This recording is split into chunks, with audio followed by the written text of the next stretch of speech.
The news broke like a thunderclap across the WNBA landscape, and fans could hardly believe their eyes. Sandy Brondello, the coach who led the New York Liberty to their very first championship in franchise history, was suddenly and unceremoniously gone. The press release came cold, stripped of emotion, as if greatness had been reduced to a footnote. "We wish her the best," they wrote, but behind those words lurked a storm. How do you fire the architect of your greatest triumph? Something bigger was at play, and fans instantly sensed this wasn't a normal basketball decision. The shock didn't just stem from the firing itself. It was a timing that shook the ground. Brondello had barely finished her season, emotions still raw, before the Liberty front office pulled the trigger. In sports, even legends sometimes lose their jobs, but rarely with such abruptness and so little respect. For the Liberty to cast aside their most successful coach ever, mere months after she delivered glory, the move reeked of panic. Or perhaps it was something even worse, a calculated decision designed to send a chilling message to the entire league.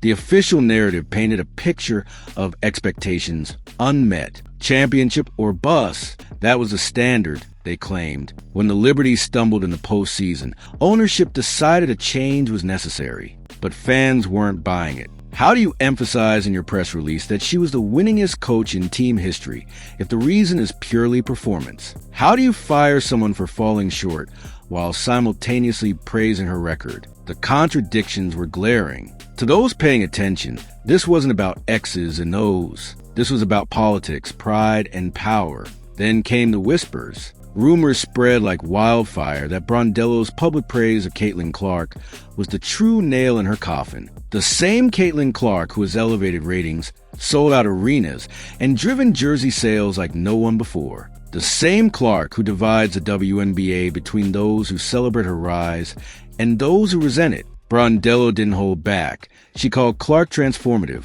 a generational player. For some, that honesty was refreshing. But for the Liberty's front office, that honesty may have been betrayal. And betrayal in New York doesn't go unpunished. Think about it. The Liberty brand is built around their superstar core, Breanna Stewart, Jonquil Jones, and Sabrina Ionescu. They're the faces ownership wants on the billboards, the names and headlines. When Brondello dared to elevate Clark's impact above the Liberty stars, she broke the unwritten rule. In today's WNBA, praising Clark isn't just controversial, it's practically dangerous. Some players roll their eyes. Some coaches dismiss her influence. And Brondello, she spoke truth. But truth can be costly. Suddenly, fans saw the timing clearly. Brondello praised Clark, then she was gone. The dots weren't hard to connect. The irony of it all was hard to ignore. Sandy Brondello was no ordinary coach. She wasn't some temporary figure filling a seat until the next big name arrived.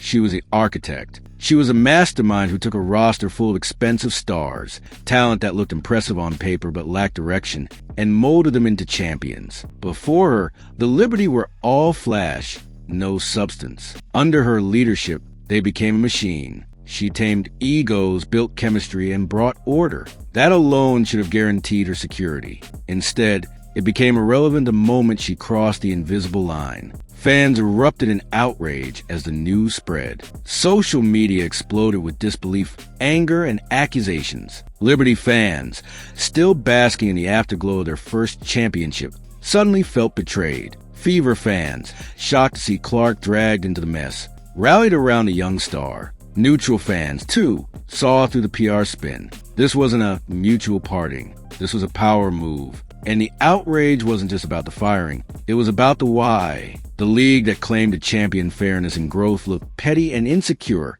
firing a coach for saying the quiet part out loud. Adding fuel to the fire, rival coaches weighed in. Becky Hammon, leader of the Las Vegas Aces, made her position clear. She respected Brondello, both as a person and a coach. Translation, the Liberty made a mistake. When even your fiercest rival defends a coach you just fired, it's a damning indictment. Meanwhile, Liberty stars like Breanna Stewart publicly supported Brondello right before the decision, making the optics even worse. Ownership wasn't just clashing with the fans. They were clashing with their own locker room. That fracture may prove harder to fix than any playoff exit. And let's not forget Brondello's legacy. This wasn't some rookie coach getting overwhelmed by the big stage. She's one of only 2 coaches in WNBA history to win titles with multiple franchises. Her 40 playoff wins are the second most of all time, trailing only Cheryl Reeve. That's not just success, that's history. To discard her so casually wasn't just a bold move, it was reckless. Brondello has proven she can thrive anywhere, and she won't be unemployed for long. Seattle has an opening. Expansion teams are coming. Whoever hires her next may turn New York's blunder into their triumph. The WNBA as a whole now faces a problem much larger than one firing. The message being sent is chilling.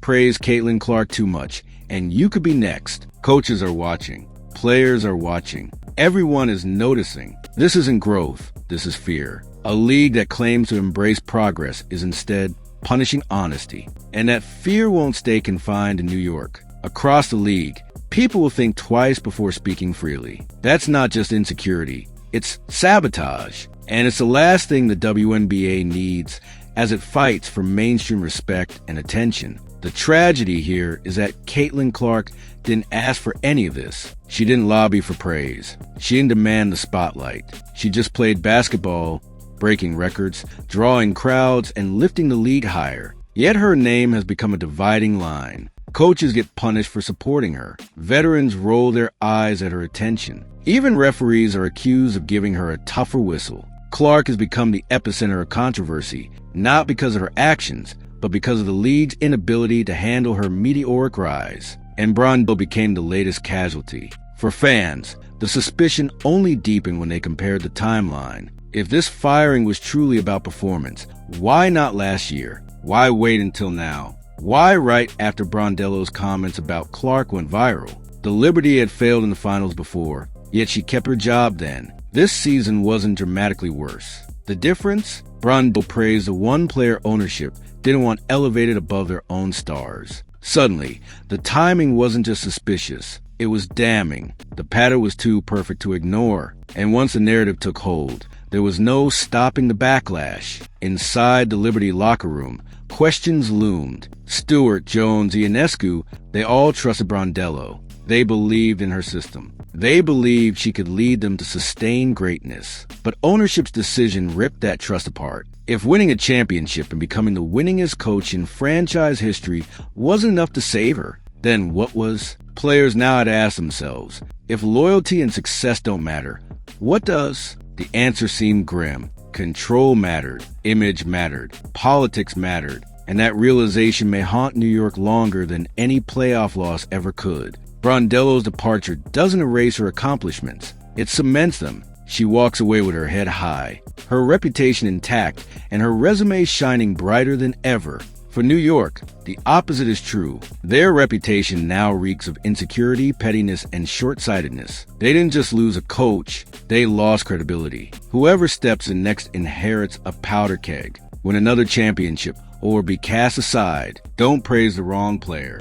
Don't upset ownership. Don't slip up. That's not freedom. That's a trap. And for the Liberty, that trap could blow up in their faces. The WNBA as a whole cannot afford these optics. At a time when the league is fighting for bigger TV deals, primetime slots, and broader recognition, the focus should be on growth, unity, and momentum. Instead, the focus has shifted to petty politics and silencing voices. Fans see it. Broadcasters see it. Even rival teams see it. And the narrative is toxic. The league looks fragile, insecure, unable to handle its own rising star. Instead of riding the wave of Caitlin Clark's impact, it looks like they're drowning in their own egos. The most heartbreaking part? Clark herself remains blameless. She didn't ask for Sandy Brondello to praise her. She didn't ask for Brondello to lose her job. Yet, her name is dragged through the mud, used as both a weapon and a scapegoat. The Liberty may have thought they were protecting their brand by silencing Clark's influence. Instead, they made her influence even louder. Now, every headline about Brondello's firing ties back to Clark. Every debate circles around her impact. Far from silence and conversation, New York amplified it. And in doing so, they expose their own weakness. Fans aren't stupid. They know when they're being lied to. And the Liberty's attempt to frame this as a mutual parting only made things worse. Mutual is the word you use when a breakup is one-sided, but you don't want to sound cruel. Sandy Brondello didn't wake up one morning and decide she was done. This was ownership pulling the trigger.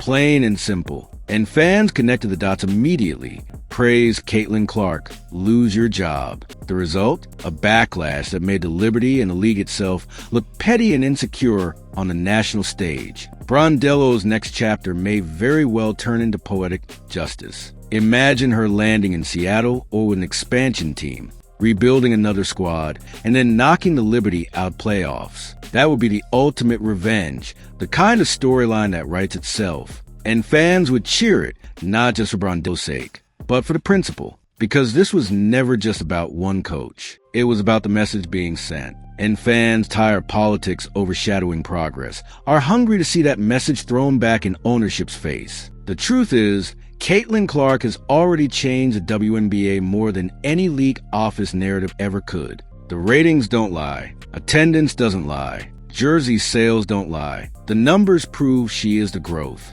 Denying it doesn't make it disappear. It only makes a denial look desperate. Brondello had the courage to acknowledge reality, and for that, she paid the price. But in the end, Clark's impact is too big to be silenced. No amount of firing, spin, or PR statements can change that. The Clark effect is here, and it's not going anywhere. In fact, by firing Brondello, the Liberty may have done the exact opposite of what they intended. Instead of protecting their brand, they exposed it. Instead of controlling the narrative, they lost it. Now, the story isn't about New York's future. It's about their insecurity. It's about their fear of a single player's impact. And in the cutthroat world of professional sports, fear is weakness. Fans don't respect weakness. They respect strength, courage, and honesty. And in this saga, Brondello had all three. The Liberty, they had none. And that's what fans will remember. So here we are, a coach fired, a star unintentionally dragged into controversy,